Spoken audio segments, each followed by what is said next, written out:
Yeah, I do think that's a crucial point. I have another question here. On point 3 on page 3. Of course, on 1 and 2, he's very explicit about naming the different epics. Yeah. But for number 3, it seems like all he marks it as is a new departure. This just doesn't mean that, of course, we should be suspicious that he doesn't know the terrible secrets of space. But I'm kind of wondering what he means when he says, but basically there's like this new departure of truth. Does that mean in previous epics that what determined truth and subjectivity was something that was different from what is later anticipated in the book, like events?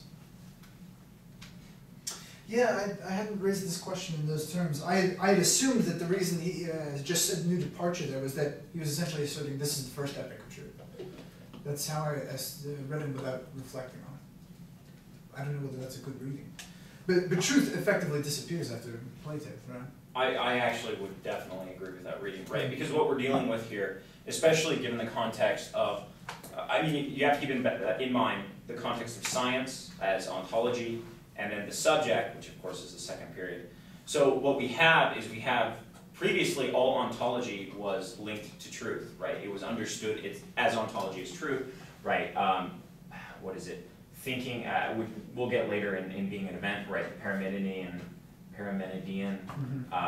thesis that being is thought. Hypothesis. Yeah, the hypothesis that being is thought, right? So what you have is being and truth. I mean, if you go through the history of philosophy, one of the most common understanding of epistemology, right, is justified true belief. Yeah, right. Out of Theaetetus.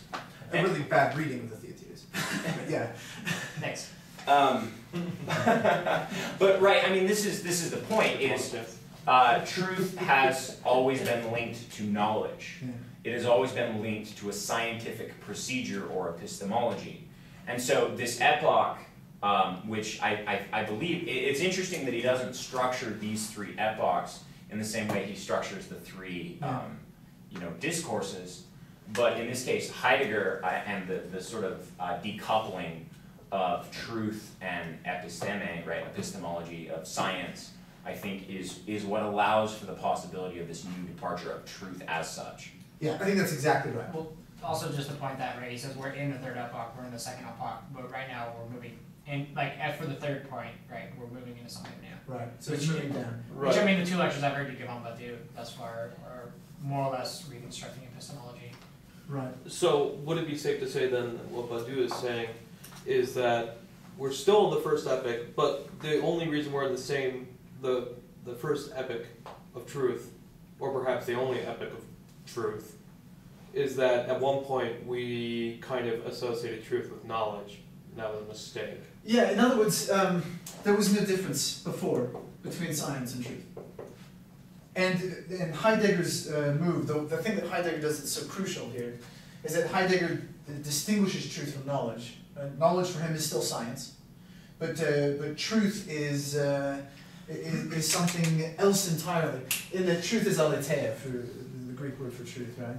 And Heidegger reads a great deal into this word aletheia. It's the unveiling, but the unveiling of its being self-unveiling in Dasein. And so Heidegger doesn't have the right approach to this, right? But the fact that he can separate this out and say science is this reductive approach to everything through technological means, whereas truth is something else entirely. Now it's possible to talk about truth as something in and of itself. And that's what I hear you saying, and I think that's exactly what Badiou is trying to argue. This is the first point of departure we've ever had with truth as truth and not as science, as ontology, effectively. Or as a catastrophic failure of aesthetics. Yeah. Truth, right? Which is the direction that Heidegger goes. Right. Yeah. Right. The proximity. Right. So Heidegger does the right thing in separating it out, but he just sutures it to truth. The 2 are. So, and I mean, the shape that this is going to take in Badiou's other work is that truth is a specifically philosophical category. It is not scientific, it's not artistic, it's not political, it's not amorous, it is philosophical. Only a philosopher can speak about truth. He qualifies that in some ways later, and more recently, I should say. But yeah. But that's what he's saying the year after being an event in Manifesto. Is there anything else we want to get on the table from the introduction? I suppose it's worth pointing out that yeah, I do want to point this out. It's in the same pages 4 to 6. I don't know if there's a specific sentence I was thinking of.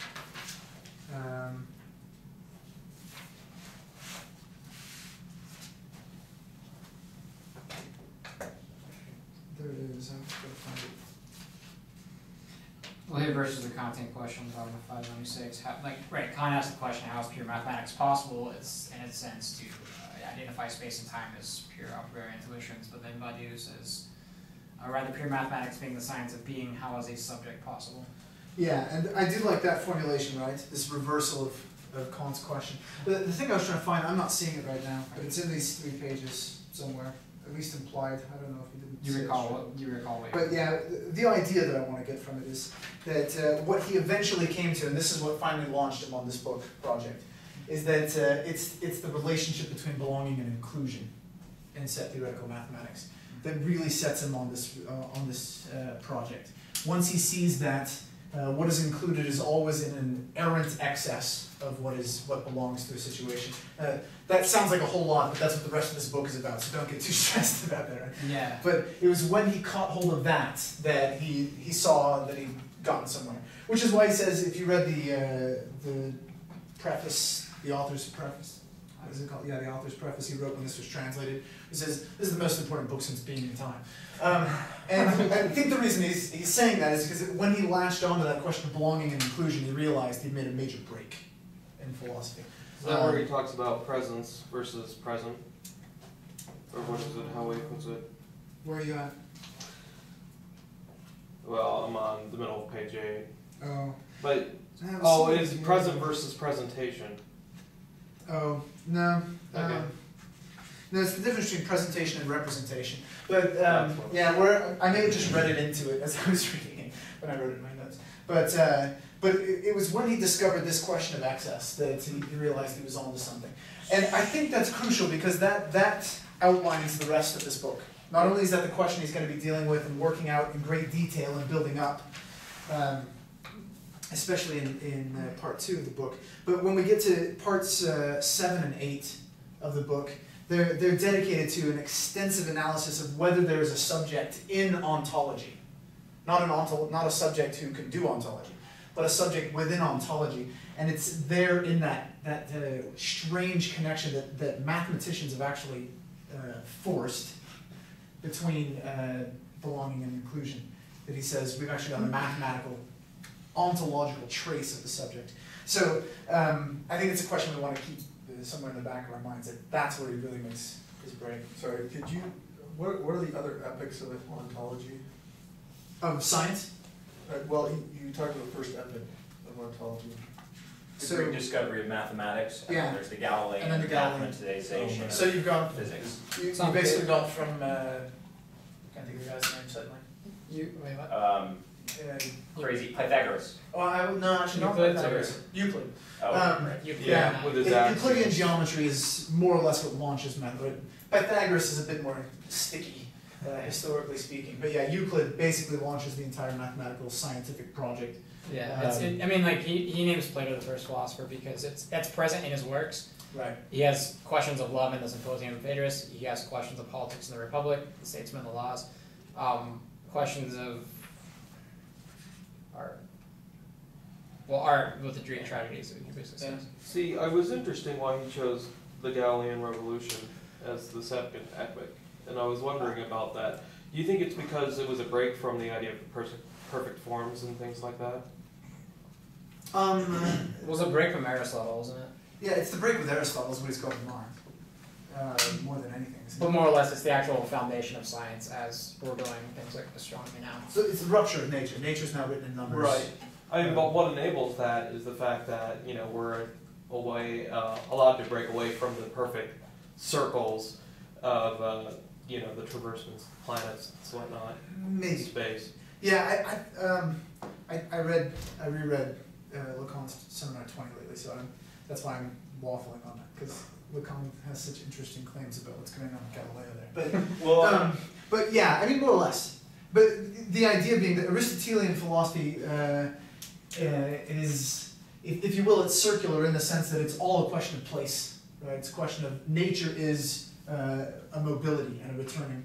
So that, I mean, it's really an entire cosmology with the gods and so forth in their circular, ever circular motions and all of this kind of thing. And when that's ruptured is when we have the dawn of Galilean science. So I think that's a fair characterization. But also, I mean, this is not I mean, obviously it's controversial because it's a philosophical claim, but it has a long history and tradition. I mean, one of the foremost thinkers, which Badiou actually, I believe, explicitly mentions, is Husserl. Mm-hmm. And Husserl actually talks about the mathematization of nature, which is not simply the use of mathematics in the world, right, but to characterize the world itself as mathematically definable.